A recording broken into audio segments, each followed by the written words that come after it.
అక్షర సహితంగా మంత్రాలతో విగ్రహానికి ప్రాణప్రతిష్ఠ చేస్తే అంతటి ఆకర్షణ శక్తి వస్తుంది. అందుకు ప్రత్యక్ష ఉదాహరణ తిరుపతి వెంకటేశ్వర స్వామి. ఆయనకి ఉన్న ఆకర్షణ శక్తి గురించి నేను ప్రత్యేకంగా చెప్పక్కర్లేదు. దానికి ప్రధాన కారణం శంకరాచార్యుల వారు ప్రతిష్ఠించిన శ్రీచక్రం అనే వాదన కూడా ప్రచారంలో ఉంది.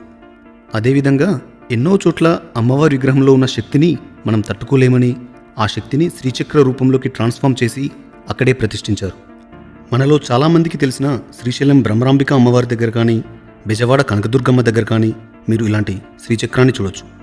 జంబుకేశ్వరంలో అయితే అమ్మవారిలో ఉన్న శక్తిని ఆవిడ పెట్టుకునే చెవి ఆభరణాల్లోకి ట్రాన్స్ఫార్మ్ చేసి వాటిని తాకాలంటే కూడా కొన్ని నియమాల్ని పెట్టారు శంకరాచార్యుల వారు.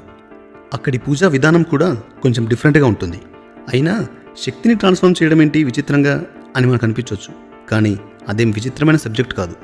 మనం చిన్నప్పుడు చదువుకున్న లా ఆఫ్ థర్మోడైనమిక్స్ అంటే